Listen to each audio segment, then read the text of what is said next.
यार कोठा ऊपर कोठली कब सोभेला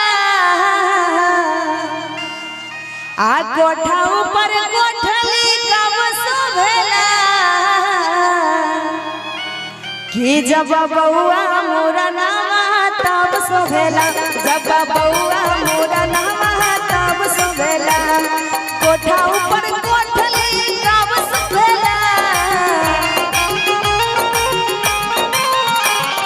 कोठा ऊपर कोठली कब सोभेला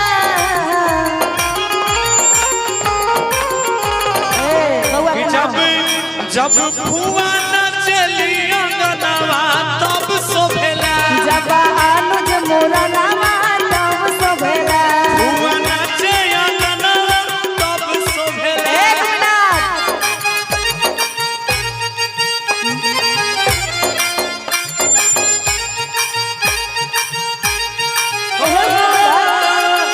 एक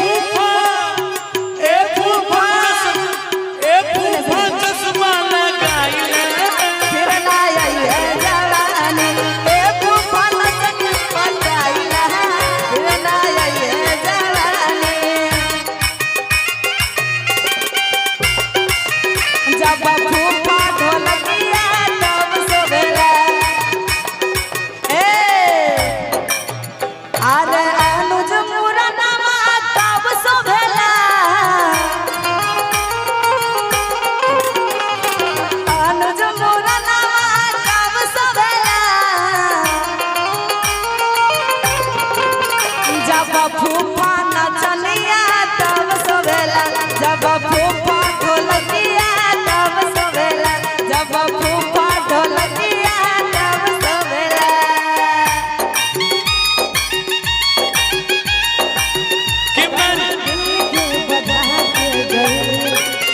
तेरे सदके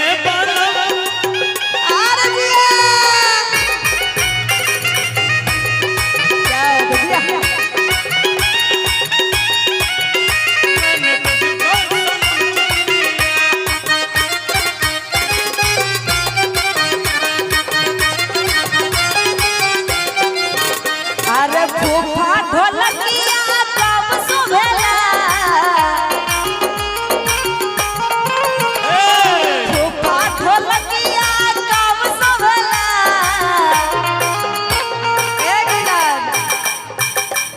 आप दोनों इधर आ जाइए दोनों फूफा इधर आ जाइए जल्दी से कैमरा में कैद होइएगा आप दोनों आ जाइए। एक चीज बता दा एगो चीज बता दा तू आए भर ई फुआ साथ रहबो कि ई फूफा साथ रहबो कि फूफा साथ रहबो। हमें दोनों फूफा में से कोनो साथ नहीं रहे। अब फूफा के बहिन के लिए कहे के छे कि जब फूफा के बहिनी नचनिया तब सोभेला बउआ के बहिनी नचनिया तब सोभेला।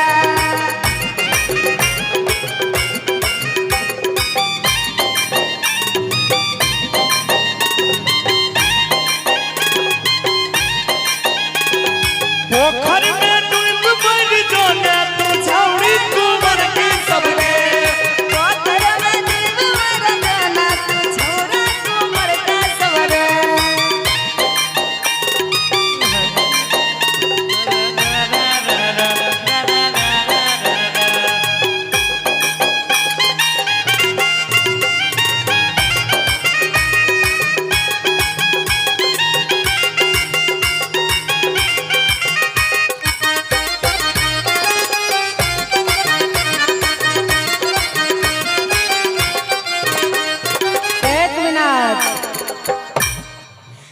अरे फूफा ढोलकिया तब सोभेला फूफा ढोलकिया तब सोभेला।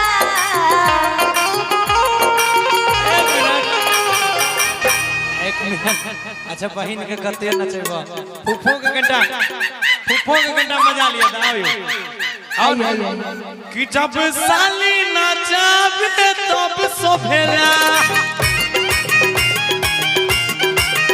फूफा के बहिनी नचनिया तब सोभेला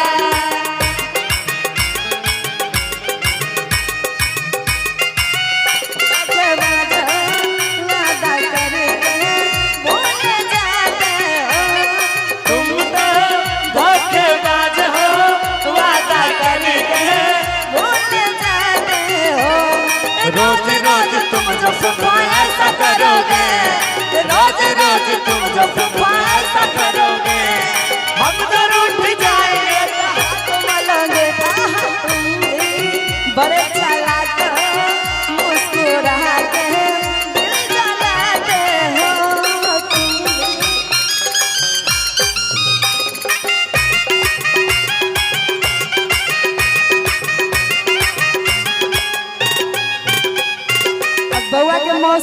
गाना हर मौसा नचनिया कब सुभला मौसा नचनिया कब सुभला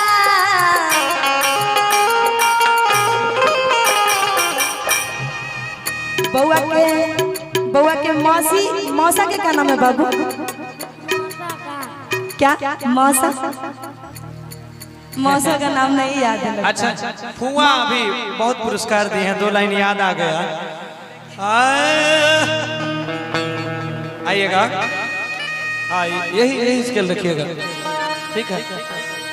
कि फुआ तो हरे फूफा तो हरे बेला रे बउआ न बाप ताल बेला छेबे करे, बाप तो प्रोग्रामे करे लिखे जे अभी माल दिल के ओकरो घंटा चर्चा करल जाए। हाँ हाँ सब धन लुटा रहे हैं, फूफा दोनों कंगाल हो रहे हैं, देख रहे हैं ना। नहीं ये एक ताली होना चाहिए। देखिए कलाकारों को फूफा जी के लिए ताली हो जाए। कलाकारों के साथ जो मनोरंजन करता है ना तो हमको भी अच्छा लगता है, हमें भी अच्छा लगता है कि आप हमारा साथ दे रहे हैं। उस समय एहसास नहीं होता है कि कितने लोग आए हैं नहीं आए हैं। तो 2 लाइन है। अरे कि फूफा तो हरियाला बेला रे बउआ सब धन दे तो लुटाई रे, बाप तो हरियाला बेला रे बउआ सब धन दे तो लुटाई रे, तो हरियाला बेला रे बउआ सब धन दे तो लुटाई रे, फूफा तो हरियाला बेला रे बउआ सब धन दे तो लुटाई रे, सब धन दे तो लुटाई रे बउआ सब धन दे तो लुटाई रे, सब धन दे तो लुटाई रे बउआ सब धन दे तो लुटाई रे। अरे फुआ तो हरी फूफा तो हरी बाप तो हरियाला बेला रे बउआ सब धन दे तो लुटाई रे, बाप तो हरियाला बेला रे बउआ सब धन दे तो लुटाई रे, बाप तो हरियाला बेला रे बउआ। क्या बात भैया?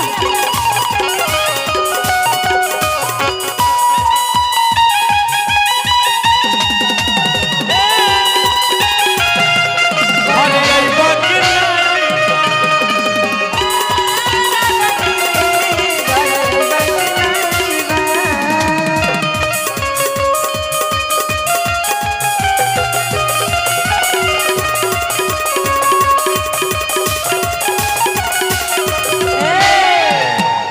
कहना है हम कहलियो मामा के नैला बैठल बैठल खैतौ रे,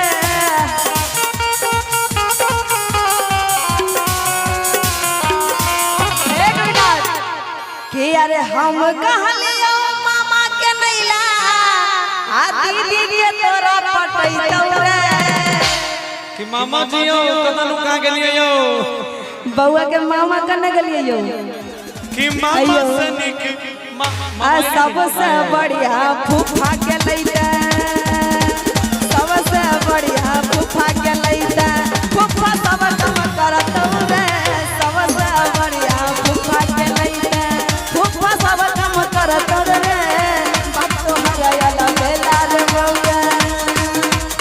ओ सोने लाल वाला बबुआ के घुरल घुरल के मोतिया लगल बउआ के घुमरल घुमरल केस, हीरा लाल वाला बबुआ के घुरल घुरल के हीरा लगल बउआ के घुमरल घुमरल केस। क्या बात दिया, बहुत बहुत धन्यवाद मामा जी को।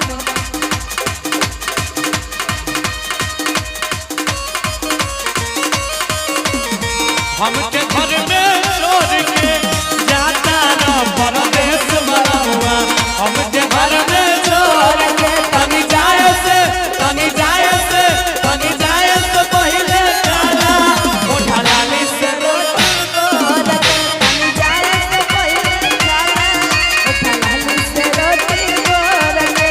जाता रो समझा के जई हा सुशील चोली चोर के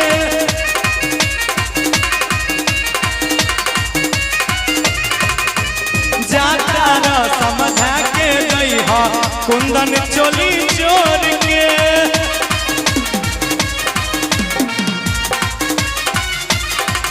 अरे जाता रा समझा के जइहा देवना चोली चोर के। एक मिनट अच्छा ई त अपना टीम में ई तीनों चोर छे इनको तो सुन ले छे कि जाता रा समझा के जइहा फूफा चोली चोर के। आ तनी जाए से पहले खाला